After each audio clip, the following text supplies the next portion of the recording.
Bienvenidos bienvenidos nuevamente a un programa más de Mesa de Redacción. En esta ocasión, pues agradecemos la presencia de pues, un personaje estimado, una persona que pues tiene todo un historial político, administrativo en Durango y a nivel nacional, como es el licenciado Ángel Sergio Guerrero Mier, al cual le damos la bienvenida, licenciado. Muchas gracias, doctor, muy amable por su invitación, y saludo también a los compañeros. Y desde luego, bueno, pues todos sabemos que el licenciado Ángel Sergio Guerrero Mier es gobernador de Durango, fue senador, fue diputado federal, secretario general de gobierno, pues muchos cargos importantes, inclusive a nivel nacional, delegado del Comité Ejecutivo Nacional prácticamente en todo el país y con una vasta experiencia política administrativa.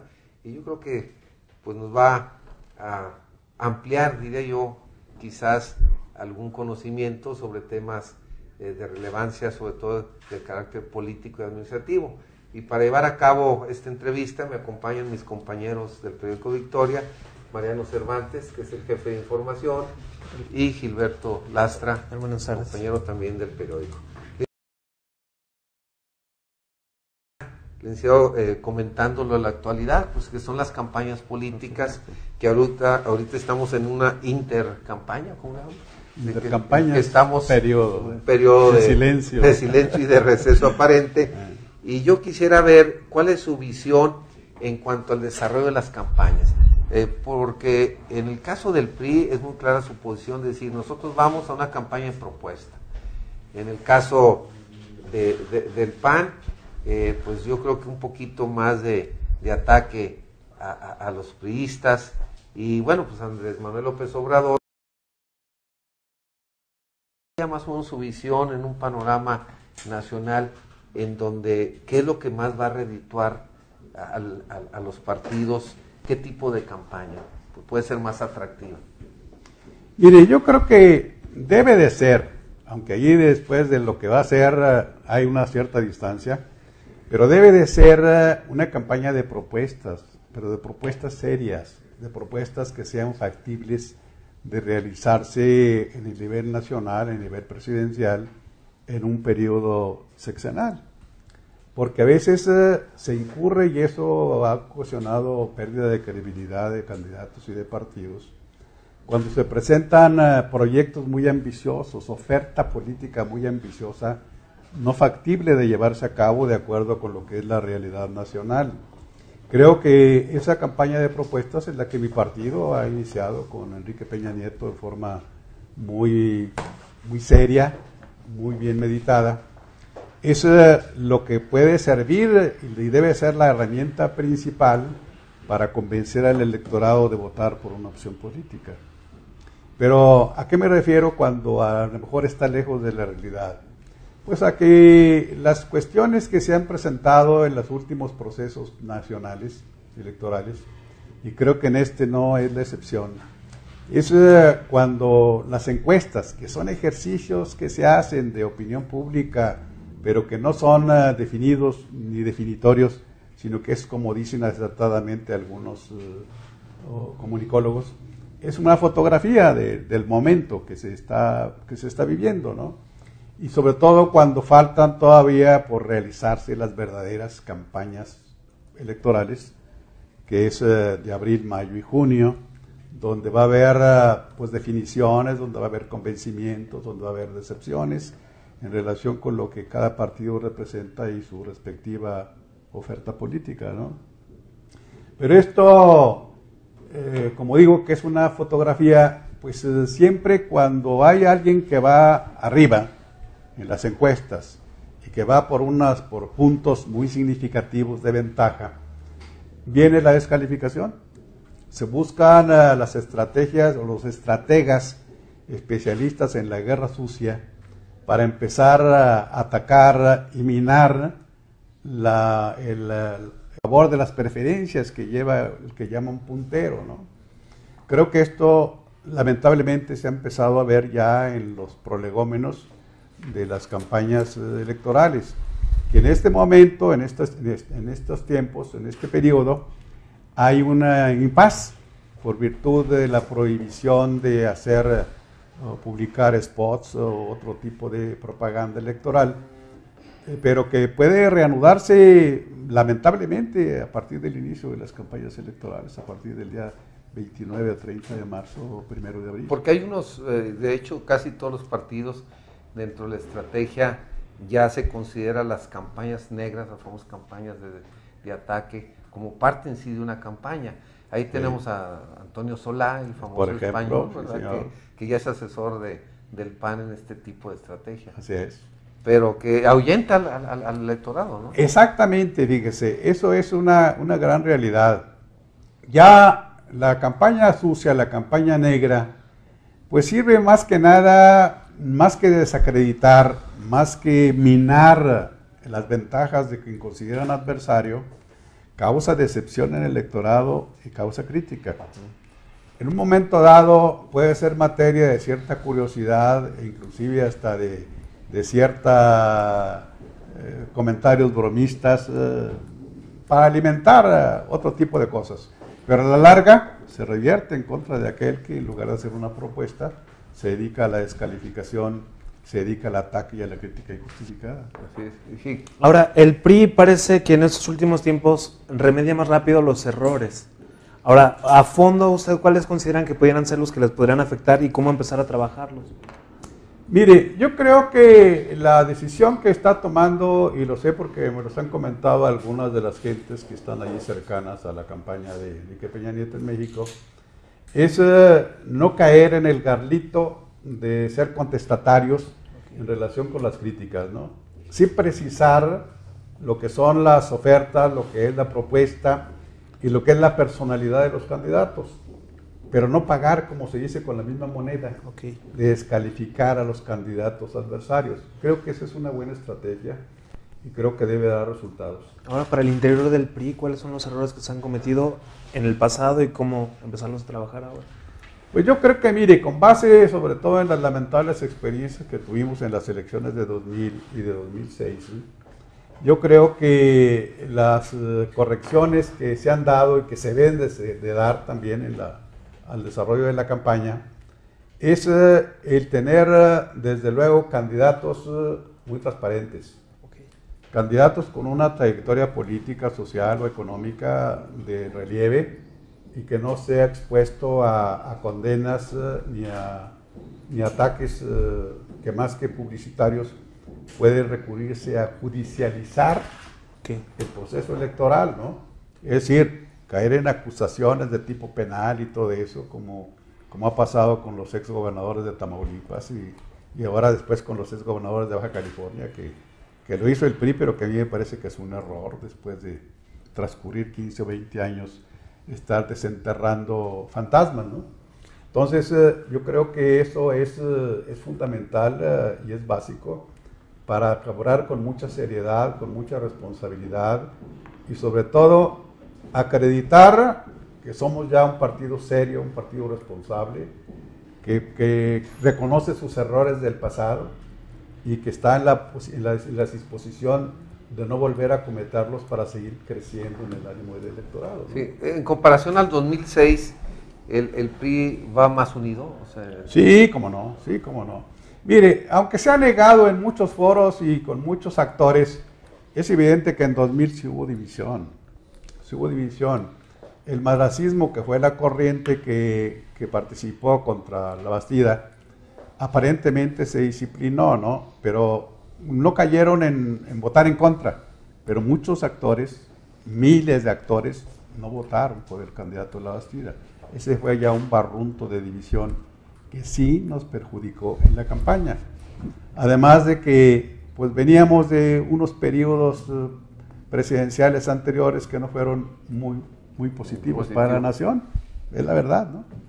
Y en 2006 esto se profundizó aún más por razón de que las cuestiones de los gobernadores que entraron el supuesto TUCOM entraron en un enfrentamiento muy fuerte y muy abierto contra las posibilidades de madrazo.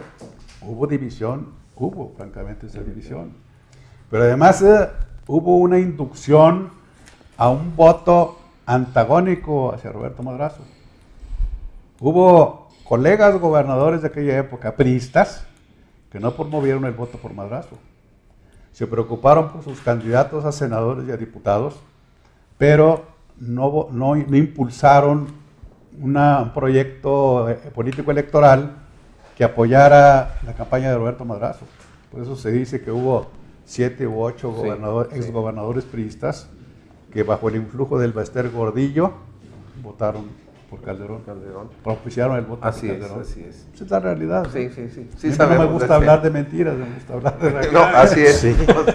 Mariano. Ahorita que lo menciona, y bueno, si un jefe político en alguna región, en algún estado, puede o no influir en el resultado de un proceso electoral, ¿hasta dónde, licenciado, las campañas se definen por campaña, por imagen, y hasta dónde por operación política? Yo creo que ambas circunstancias, Mariano, son importantes, ¿no? Pero yo creo que, como ya sabemos todos, desde hace ya varias elecciones atrás, el voto por el candidato, por el perfil del candidato, es mayor que el voto por el partido. Y antes se decía de una proporción de 60-40, yo creo que ahora es como de 75-25, ¿no? Es decir, ha disminuido la imagen de los partidos y se han basado más para emitir el voto en el perfil y la imagen del candidato o de la candidata, ¿no? Ahora, las cuestiones de operatividad política electoral en los partidos es el sustento precisamente de las campañas. En cuanto a su estructura territorial o su estructura sectorial, o inclusive la militancia y los simpatizantes, son factores muy importantes a convencer y a movilizar en apoyo del partido y de sus candidatos, ¿no? Pero si esto no se realiza a fondo, si no hay un trabajo político real, si no hay estructuras reales, sino que se basan los partidos solamente en cúpulas, a través de sus comités estatales o municipales o distritales, entonces se diluye esa fuerza, no es representativa, ni es tampoco definitiva en materia de obtener una buena votación en las elecciones. Entonces va compaginado uno con otro. Pero ¿qué es lo que lamentablemente hemos caído? Que cada vez la importancia de la operatividad político-electoral de los partidos ha ido disminuyendo.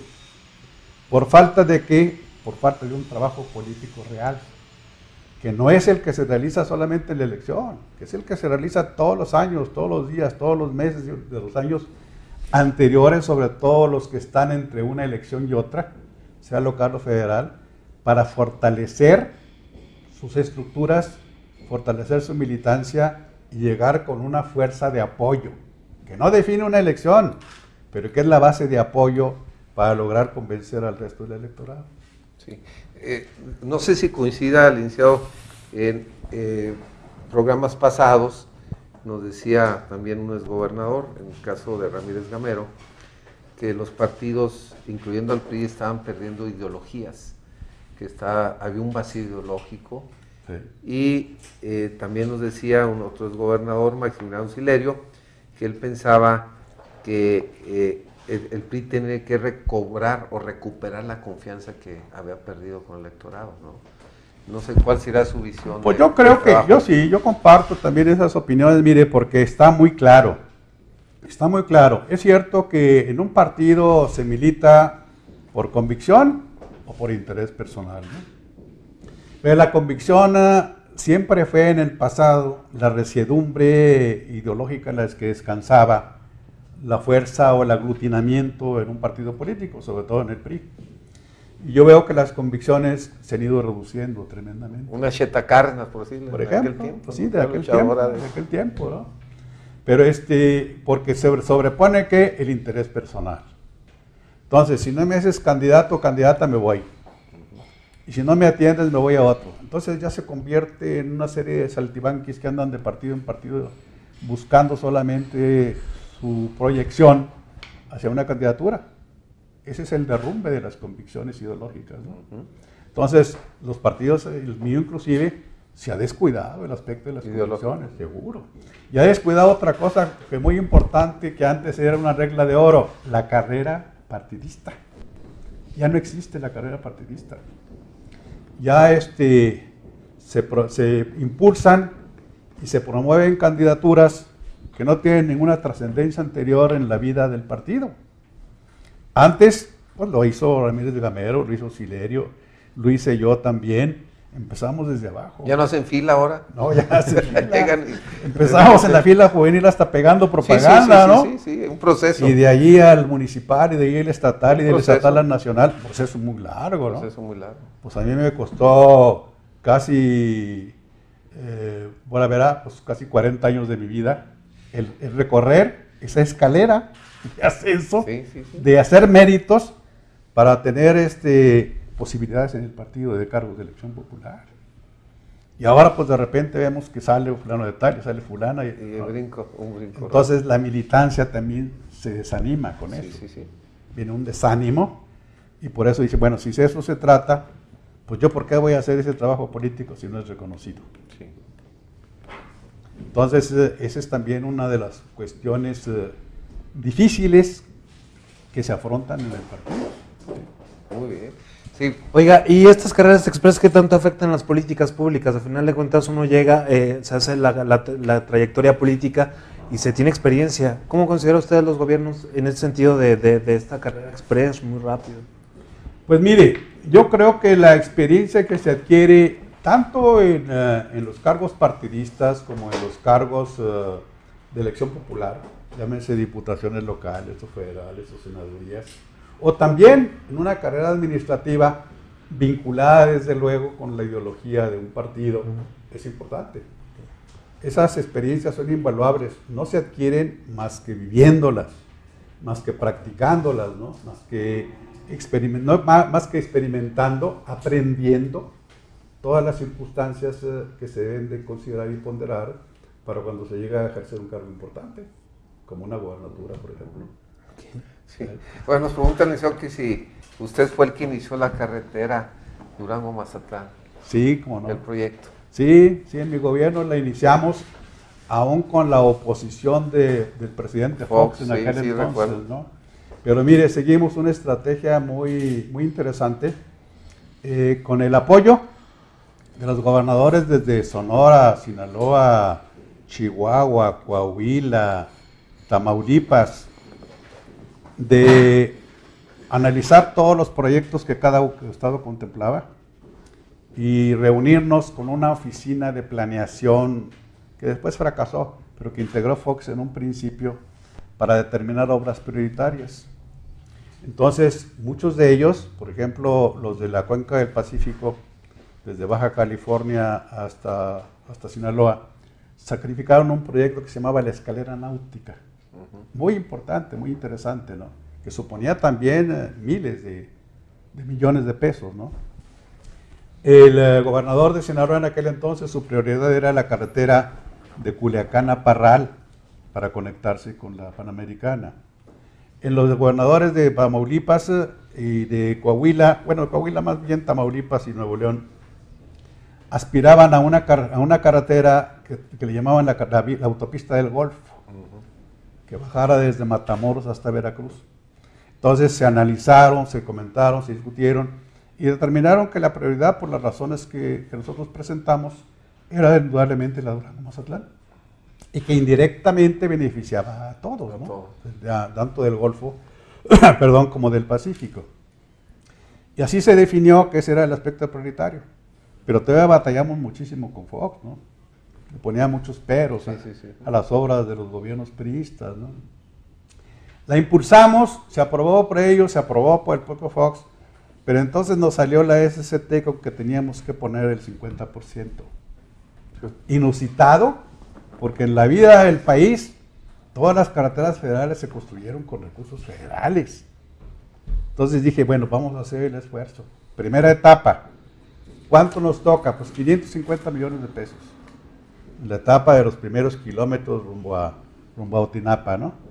Y los puentes acá del 5 de mayo y todo eso, ¿no? Y le metimos los 550 millones de pesos. No los teníamos, tuvimos que acudir al crédito. Pero hicimos una amplia consulta con todos los sectores de Durango, sociales, económicos, políticos. Usted lo recordará. Sí. ahí en Casa de Gobierno, dije, vamos a entrarle, sí. porque esa vía es fundamental para el desarrollo de Durango. Le entramos con 500 primero y 500 la federación, después pusimos otros 50 millones para terminar nosotros la etapa que nos había tocado. ¿Qué fue lo importante? Que se empezó. Y decían que en el sexenio de Fox iba a inaugurar. Sí, recuerdo. Yo le dije, cuando que lo invitamos a inaugurar la etapa que nosotros construimos con recursos estatales, ¿no? Que fue la que llegó más allá del puente de Nevería, puente también que es una gran obra de ingeniería. Y decía Fox que terminaría la carretera antes de finalizar su sexenio, ¿no? Entonces me dice el secretario de Comunicaciones, que era el arquitecto, ahorita me acuerdo, si ya ve, gobernador, es palabra del presidente. Dije, mire, secretario, ¿por qué lo engañan? Esta carretera no se termina antes de 10 años. Es una obra colosal, es una obra que requiere mucha inversión y mucho trabajo. Aunque metan 10 empresas, sí. No se termina antes de 10 años. Ya se quedó callado. Pero lo importante es que se empezó, se inició, aunque después no faltó quien nos censurara diciendo que habíamos endeudado al Estado y que era una deuda impagable. Puras mentiras, ¿no? Un ataque político propiciado por partidos de oposición. En realidad, el endeudamiento nuestro en mi sexenio fue de 1,150 millones de pesos. 550 en la carretera de Durango-Mazatlán, pero le metimos a la carretera de Tepehuanes a Guanaceví, le metimos a la del Salto Pueblo Nuevo, le metimos a la de San Miguel de Cruces, hicimos ampliación de carreteras en La Laguna. Todo fue en obra pública. ¿Por qué se hablaba de 2,000 millones de deuda? Porque nosotros recibimos 800 de deuda de la administración del Liceo Auxiliario. Entonces, que decían que habíamos... No, pues la prueba es que se ha seguido utilizando el crédito y lo importante no es el monto de la deuda, sino en qué se emplea. En la inversión, ¿verdad? Y cómo honestamente se emplea. Nosotros dejamos allí a la entrega de recepción todos los expedientes de cada obra, todos, completitos y explicados, para que no hubiera duda en que se utilizó el crédito. Eso fue. Pero lo más importante, desde luego, fue el inicio de Durango-Mazatlán. Qué bueno que se haya seguido insistiendo en el sexenio anterior y en el sexenio actual de Jorge Herrera Caldera, porque sí estamos convencidos de la importancia de esa obra y que además ahora sí ya hay la inversión federal. Sí, hay un fideicomiso. Nos están preguntando cuándo se podrá transitar por el puente Baluarte y que si se va a acabar, cuándo se inaugura la carretera, que si se va a terminar este año.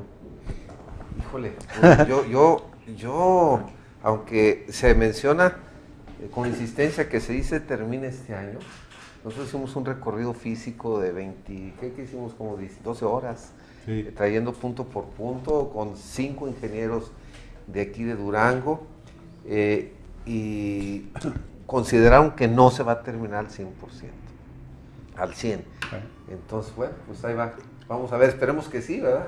Porque, no, mire, pues no, yo desconozco los detalles técnicos, ¿no? Pero digo, con base en lo que desde entonces se mencionaba del Frente del Baluarte con el entonces delegado de SCT, que no antes de 4 años se terminaría ese puente por la obra gigantesca que representa, ¿no? Pero además los túneles. El problema es eso, el puente sí se termina, los túneles. Pero los túneles, antes de llegar al Baluarte y después de salir del Baluarte, hay unos túneles, sí. Y que esos, cuando menos estamos hablando hace 2 meses que fuimos, no tenían ni el 40%. Yo creo que se lleva 4 años más, Jorge. Yo creo que se lleva 4 años más. Para que funcione al 100, ¿verdad? Así es. Porque la parte de Sinaloa creo que va un poco más atrasada. Va más lenta, sí. Bueno, pues pero esperamos que se haga cuanto antes. Esperamos, ¿no? Que tengamos vida para recorrerla. Para recorrerla, ¿no? Sí, Mariano. Ya que hablamos de obras como esa, que de alguna manera impacta fuerte en la economía de Durango y en la economía de buena parte del norte del país, ahorita tenemos problemas económicos serios, problemas que se van acumulando por diferentes circunstancias. La misma situación económica mundial que nos afecta, pero ahora se le suma la cuestión de la sequía, por ejemplo, en nuestro estado. ¿Cómo ve usted el panorama económico? Pues mire, muy difícil desde el punto de vista de que estos fenómenos vienen a retrasar tremendamente la ejecución de planes y programas.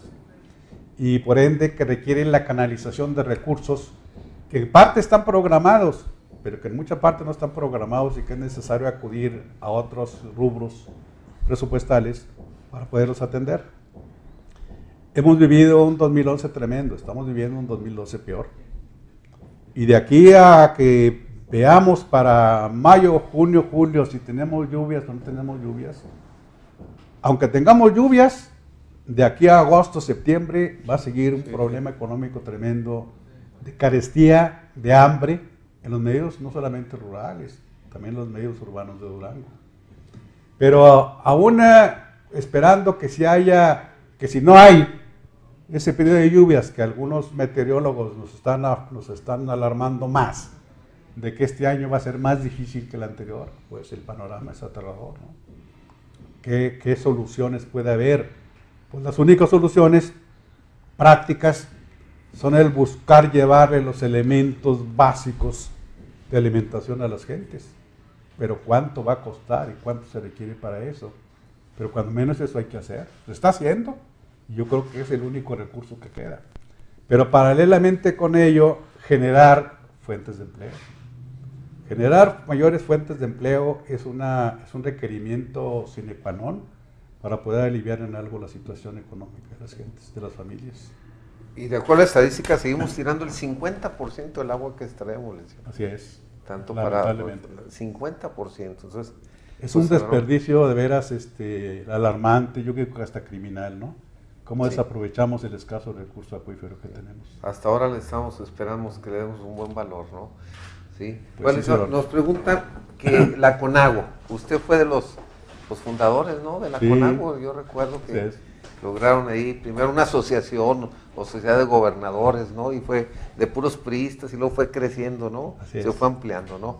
¿Cómo ve la perspectiva de la CONAGUA después de que usted fue de los los fundadores prácticamente de esa organización de gobernadores? Sí, pues mire, sí, fuimos los organizadores, mire, Patricio Martínez de Chihuahua y Miguel Alemán de Veracruz y un servidor, los que empezamos a poner la necesidad de integrarnos, no en una asociación de gobernadores, como alguien mencionaba, porque eso había sido inconstitucional. Hay disposiciones de la Constitución claras en cuanto a la división de poderes federales y de poderes estatales, ¿no? Sino a una confederación que tuvo los ribetes de una asociación civil, pero como un medio no de agresión, sino de promoción ante la cerrazón del gobierno federal, ¿no? Que afectaba fundamentalmente a los gobiernos de origen priista, ¿no? Como, bueno, ¿qué vamos a hacer? Pues tenemos que tener una organización fuerte, aunque condenada por el PAN y después siguió el PRD ya sumándose. Al último se sumaron también los gobernadores del PAN, porque vieron que nuestro movimiento no era de carácter electoral antagónico hacia Fox, sino para defender los intereses de las entidades federativas, ¿no? Y logramos buenos resultados. Mire, fuimos los primeros que determinamos, yo se les dije, no encontramos respuesta en las dependencias de Estado. Le planteamos algo al presidente y le sale por un oído y le sale por el otro, ¿no? Mejor vámonos a donde está el origen y la fuente de los recursos presupuestales, a la Cámara de Diputados. Y empezamos a irnos y ha seguido y creo que con buenos resultados. Pero ahora pues cambió un poco la situación porque ya no es tan tenso como entonces, ¿no? Yo creo que el presidente actual advirtió la situación que se vivía y en lugar de una confrontación se pasó a una colaboración. Entonces los resultados han sido positivos. Sí, ¿verdad? Aquí lo felicitan por ser de los iniciadores de la supercarretera Durango-Mazatlán. Y luego habla, bueno, pues del ahorro, ¿verdad? Obviamente ahorro de tiempo, pero el objetivo, bueno, obviamente es que fluyan muchos productos. Así es. Productos que finalmente, ¿verdad? Es lo que interesa. Mire, pero además algo que advertimos desde entonces, en las 2 giras que realizamos a Japón, a China, a Corea, los países más fuertes del Asia-Pacífico, ¿no? En esas 2 giras, cuando estábamos promoviendo a Durango con la Toyota, con la Nissan, con la Mazda, En fin, acudimos a muchas armadoras y a otro tipo de empresas de autopartes, aparte de la Yasaki, ¿no? De Yasaki y de Sumitomo, que sí se materializaron. Nos decían, para tener una puerta de acceso nosotros a México y al sur de los Estados Unidos, es necesario que haya un puerto de altura en el Pacífico. Porque entonces nomás estaba, bueno, hasta la fecha nomás está Manzanillo y Lázaro Cárdenas, pero muy reducido, ¿no? Pero Manzanillo es un problema, está atestado, saturado, ¿no? sí. Saturado. Entonces, eso y la carretera del Pacífico al Golfo, fundamental para el desarrollo del norte del país. Entonces, ahí se reforzó el concepto de la necesidad de ese eje interoceánico, ¿no? Sí, sí, sí. Sí, ahora, con esta cuestión de la sequía, se mueve todo el plan de gobierno, todo se reorienta, como mencionaba ahorita. ¿Cómo ubica usted los avances que se han tenido y los retos que se tienen a mediano y largo plazo para la administración estatal? Pues muy difíciles, ¿no? Muy difíciles, pero creo que se está organizando bien el gobierno, el DIF estatal, en materia de estar preparados y estar atendiendo las necesidades fundamentales de la población más desprotegida. Pero creo que merece todo el apoyo de la ciudadanía y buscar instrumentos de apoyo también del gobierno federal para lograr que no nos vaya a ganar una hambruna terrible que sería de fatales consecuencias.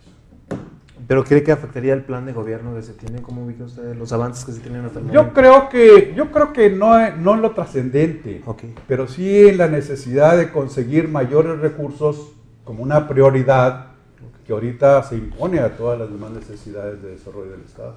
Sí. Aquí nos están mencionando que es necesario reforzar la seguridad en carreteras. ¿Qué ganamos si tenemos mejores carreteras y poca seguridad? Bueno, pues ahí es un reto que tiene la federación también, ¿verdad? Así Estar es, vigilando. así es, las carreteras federales son de jurisdicción federal, como su nombre lo dice, ¿no? Pero sí hay necesidad de que haya una nueva estrategia Sí. en materia del combate a las organizaciones criminales, pero también a la protección de los usuarios de carreteras. De carreteras. caminos, sí. Nos preguntan que qué opina del endeudamiento que dejan las administraciones. Quizás menciona aquí la de Coahuila. Y ya mencionó que lo que dejó usted de deuda. Sí. ¿Qué opina de esos endeudas que les dejan a las administraciones? Mire, yo creo que el endeudamiento a largo plazo no es bueno ni malo por sí, sino para cuál es su destino. Depende de lo que dijo ahorita. Para obras que impulsen el desarrollo de una entidad federativa. Así lo señala la Constitución Política del país y la del Estado. Los empréstitos deben destinarse a obras fundamentales y necesarias para el desarrollo del Estado o para funciones conectadas con el desarrollo Y del transparentar, me imagino, es muy importante, ¿no? Transparentar Los en qué se recursos. utiliza, cómo se utilizaron, qué auditorías se practicaron y todo eso. Que haya una justificación del endeudamiento. Eso es lo básico. Sí, Mariana. Ya visto así en esos términos, ¿tiene usted ya hecho alguna evaluación de los desempeños de los actuales gobiernos estatal o federal? ¿Cómo los ve ya en cuanto a sus logros o lo que les pudiera faltar por desarrollar? Mire, yo creo que en los dos ámbitos de poder, yo creo que lo que se debe privilegiar más, y la realidad dramática que estamos viviendo lo demuestra, es la atención al campo. Que se ha descuidado la atención al campo, se ha descuidado.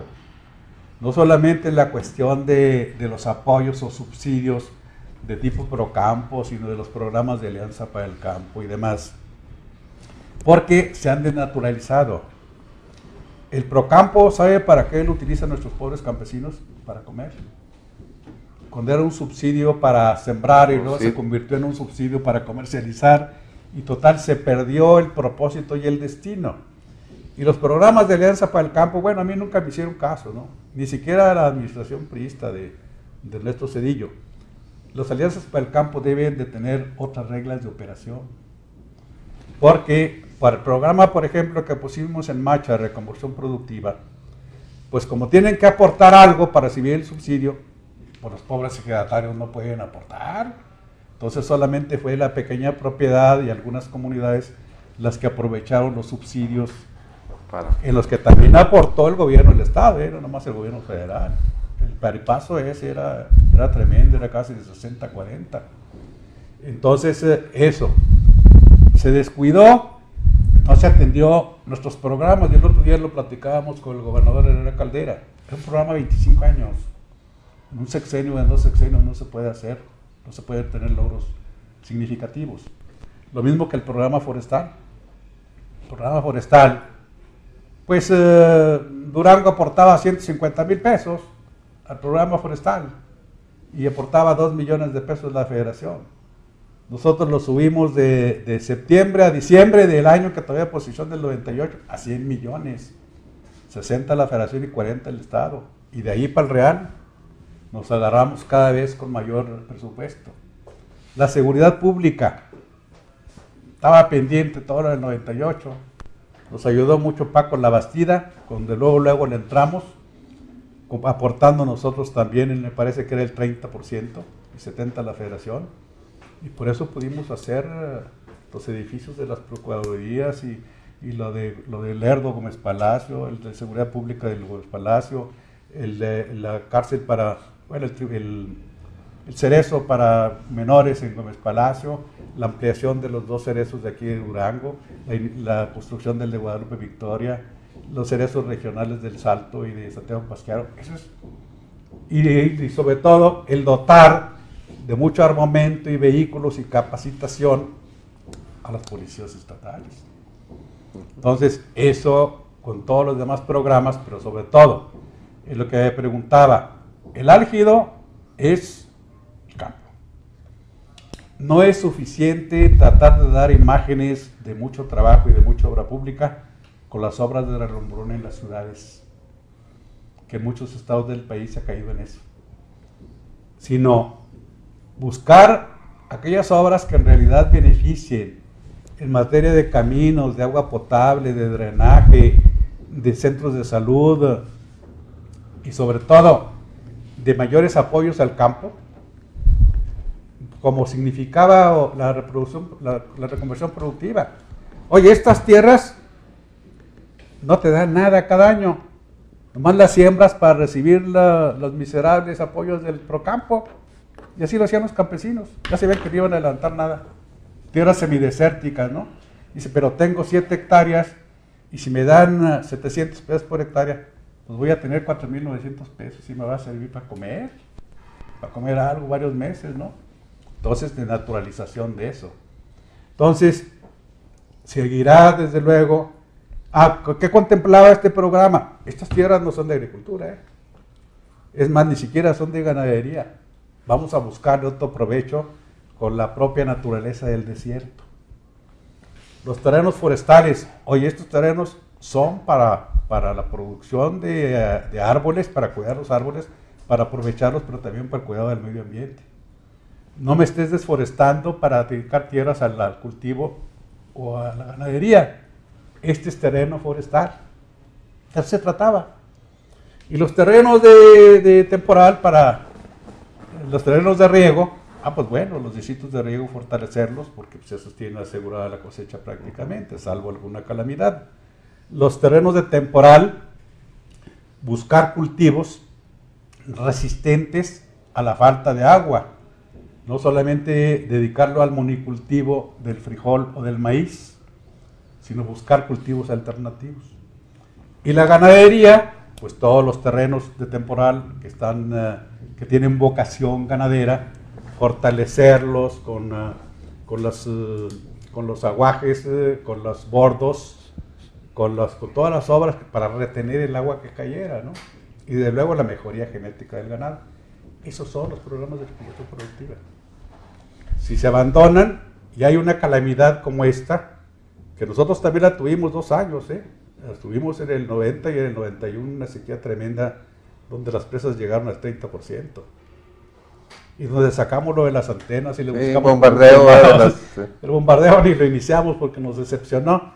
Y las antenas que dicen ¿qué pasó con las antenas? Pues las antenas ionizadoras no significaban más que una pequeña inversión, pero la mitad se ponía en el programa de Alianza para el Campo.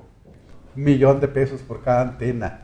O sea, lo que el Estado aportó fue 1.500.000 pesos. Pero ¿qué depende de que provoque lluvias? Pues de que haya agua, de que haya humedad en las nubes. Si no hay nubes, Sí, pues no. si no hay humedad, pues, todavía no se ha inventado ninguna método que signifique generar agua, pues no. Sí. Yo creo que había un comentario ahí en una reunión ahora que vino el presidente de la República, Sí. donde se decía que si bien es cierto, los cambios climáticos no son responsabilidad de las autoridades, sí es responsabilidad de las autoridades no tener políticas públicas que afronten estos graves problemas que estamos viendo, ¿no? Claro que como sí. sequía, ¿no? Entonces, Claro que sí. habrá que prevenir, como dice usted. ¿Cuál sería el reto, licenciado, aparte del apoyo al campo, de la nueva administración federal que inicia pues, el 1 de noviembre? ¿Cuáles serían los retos más fundamentales? Seguridad, Por supuesto. indiscutiblemente, Por ¿no? supuesto. al Seguridad y campo, generación de empleo, ¿no? generación de empleo. Sería Son la básicos, base. Son básicos, ¿no? Sí. Para poder mejorar la condición social y económica de las familias, darles una seguridad auténtica y generar empleo mejor remunerado, Sí. que no se limite a 1 o 2 salarios mínimos. Muy bien, pues sería el reto. Aquí hay una discusión de los que nos están viendo que, ¿por qué no les contesto? Bueno, pues aquí lo que se trata es darle atención a los invitados y que él es el que está realmente contestando a todo lo que ustedes nos están preguntando, ¿sí? Bien, pues hay varias cosas que habremos de contestarles también. Licenciado, no sé cómo sería, pues no su calificación, cuál sería su concepto de la administración actual de gobierno, cuál ¿Verdad? sería, no, estatal, el trabajo que lleva Jorge Herrera Caldera, año y medio prácticamente, y cuál sería su visión, cómo lo ve como exgobernador. Mire, en un sexenio, ya hablo porque me tocó vivirlo, lo más difícil son los primeros años. El primero y el segundo año particularmente son los difíciles, pero son donde se hace una planeación sexenal a través del Plan Estatal de Desarrollo de lo que se puede hacer y lo que no se puede hacer también, ¿no? Ser muy realistas. Yo creo que la administración actual va bien, lo digo con toda franqueza y con toda sinceridad. Es evidente el esfuerzo que está realizando Herrera Caldera por conseguir mayores inversiones, por conseguir mayores programas y contribuir en esto a sentar las bases de un gobierno de resultados. Pero desde luego puede haber incomprensión en el momento actual porque ¿qué quisiéramos todos? Verlo desde luego un cambio radical y que Durango tenga muchos recursos y muchas inversiones y mucha seguridad pública y mucho empleo. Y eso pues solamente se puede considerar y calificar en el tercero o cuarto año de gobierno. Sí. Pero bueno, va a buen rumbo. Va a buen rumbo, está trabajando muchísimo y está esmerándose en servir y en corregir algunos errores del pasado. Muy bien. Bueno, última pregunta, ya estamos sobre el tiempo. ¿Verdad? Pues yo, quizás seguimos todavía pendientes con el asunto de moda, ahorita siguen siendo, con el que empezamos, el de las campañas electorales, y le preguntaría si usted considera que en estos momentos las reglas con las que están trabajando los partidos son las adecuadas para un buen desempeño de las campañas. Pues mire, las reglas sí, pero las estrategias es lo que se tiene que profundizar de verdad para estar muy inmersos y reflejar lo que es la realidad nacional. No basta la confrontación partidista, ni siquiera van a bastar los debates que se programan entre los candidatos una vez que tengan ya este carácter. Yo creo que debe ser materia de un análisis estratégico muy profundo. Estas son las causas, no disfrazar las causas, no desmerecer las causas. ¿Dónde radica la credibilidad? ¿Por qué se ha perdido? ¿Por qué se ha ganado credibilidad? ¿Cuáles han sido los comportamientos anteriores? ¿Qué ofrecemos para corregir los comportamientos anteriores? ¿Por qué consideramos que los gobiernos, por ejemplo en el caso del PRI, que los gobiernos del PAN no han dado los resultados que ofrecían, sino todo lo contrario?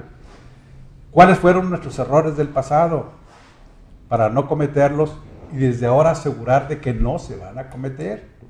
O sea, es toda una gama de análisis que resulten en la conformación de una estrategia electoral tendiente a ganar votos, es cierto, pero a ganar votos porque haya credibilidad en el planteamiento del partido. No, muy bien. Pues, licenciado, nuevamente le agradecemos mucho su presencia aquí en las instalaciones del periódico Victoria, y pues esperemos que esta plática, esta charla muy interesante, pues nos permita ampliar quizás el conocimiento de cómo piensa un exgobernador, pues gente que lo vemos en las calles, usted muy tranquilo, platicando en los cafés. Qué bueno que esté aquí con nosotros el licenciado Ángel Sergio Guerrero Mier, y esperando invitarlo en un futuro. Muchas gracias. Y bueno, pues nos despedimos. Muchas gracias. Nos despedimos y esperamos que nos acompañen la próxima semana en un programa más de Mesa de Análisis. Esta fue una producción de Victoria Editores S.A.D.C.B. Para mayor información, visita nuestro sitio web www.periodicovictoria.com.mx o consulta nuestra edición impresa.